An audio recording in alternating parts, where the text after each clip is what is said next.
Bismillahirrahmanirrahim. Assalamu alaikum. Today our topic is isotopes and relative abundance isotopes.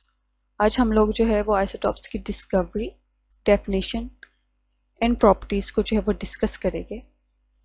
So first we discuss about discovery of isotopes.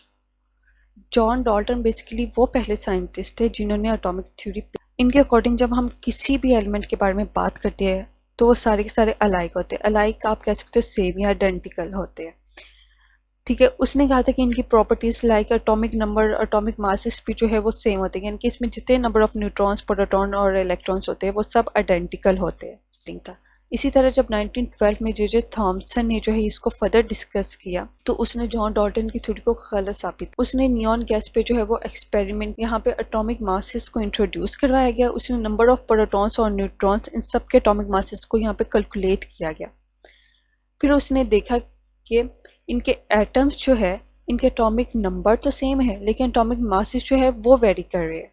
ठीक है, यानी कि इसने यहाँ पर रिमार्केबल डिस्कवरी हासिल. एक ऐसा फिनोमिना जिसमें एटॉमिक नंबर तो सेम हो लेकिन एटॉमिक मास डिफरेंट हो तो उसे आइसोटॉप्स कहते हैं. ये जे थॉमसन ने जो है वो डिस्कवर किया. आइसोटॉप्स की डेफिनेशन पे अगर हम आए तो यहाँ पे यही है कि atoms of the same element यानी कि same atomic number with different mass number इस कॉल्ड आइसोटॉप. एक ही एलिमेंट के एटम्स का जो एटॉमिक नंबर जो है वो सेम हो लेकिन एटॉमिक मासेस जो है वो डिफरेंट हो तो इस तरह के एटम को उसी एलिमेंट के आइसोटॉप्स कहते हैं. इनके इसमें नंबर ऑफ प्रोटॉन्स तो सेम हो रहे हैं लेकिन जो है नंबर ऑफ न्यूट्रॉन्स जो है वो डिफरेंट आ रहे हैं. क्लोरीन के आइसोटॉप्स की बात करें, जो क्लोरीन है उसमें जो है एटॉमिक नंबर तो सेम है लेकिन एटॉमिक मास जो है वो वेरी कर रहा है. इसी तरह जो है आइसोटॉप्स की जो है वो टू प्रॉपर्टीज है, like chemical properties and physical property. Chemical properties जो है वो बेसिकली डिपेंड करती है एटॉमिक नंबर. एटॉमिक नंबर यानी कि उसमें सेम नंबर ऑफ प्रोटॉन्स और इलेक्ट्रॉन्स होते हैं. और आइसोटॉप्स के लिए केमिकल प्रॉपर्टीज जो है वो सेम रहती है, वो वेरी नहीं करती. ठीक है, इसलिए वो सेम जो है वो केमिकल प्रॉपर्टीज होती है इसकी. ठीक है, लेकिन अगर हम लोग जो है वो फिजिकल प्रॉपर्टीज़ की बात करें तो किसी भी सब्सटेंस की फिजिकल प्रॉपर्टीज़ जो है वो उसके एटॉमिक मासेस पर डिपेंड करती है.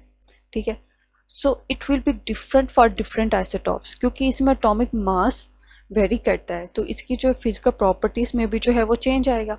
यानी कि जिस तरह एटॉमिक मास जो है वो डिफरेंट है तो इसी तरह इसकी फिजिकल प्रॉपर्टीज़ भी जो है वो डिफरेंट होती रही. लाइक हम ये देखते हैं यहाँ पे आइसोटॉप्स है of hydrogen, helium, lithium, sodium. Next है हमारे पास रिलेटिव अबंडेंस ऑफ आइसोटॉप्स.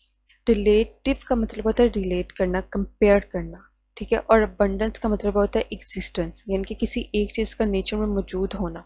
ठीक है, अपनी प्रेजेंस को शो करना, वो अबंडेंस होता है. इस तरह नेचर के अंदर कोई एक एलिमेंट का आइसोटॉप्स कितनी मिकदार में मौजूद है तो वो जो है वो रिलेटिव अबंडेंस ऑफ आइसोटॉप्स जो है वो कहलाएगा. तो तकरीबन 280 आइसोटॉप्स जो है वो नेचर में एग्जिस्ट करते हैं. ठीक है, इसके अलावा 300 आइसोटॉप्स ऐसे भी है जो कि आर्टिफिशियल आए जिनको लेबॉर्ट्रीज में जो है वो बनाया गया है. उसमें 240 जो है वो नॉर्मल होते हैं और 40 जो है वो रेडियो एक्टिव जो है वो आइसोटॉप्स होते हैं.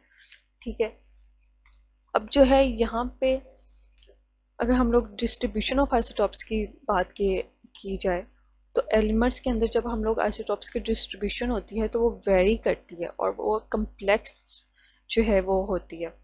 ठीक है, लाइक हम लोग फ्लोरीन, आयोडीन और गोल्ड की बात करें तो उनमें जो है वो सिंगल आइसोटॉप्स होते हैं. ठीक है, इस वजह से इनको मोनो आइसोटॉपिक एलिमेंट्स भी जो है वो कहा जाता है.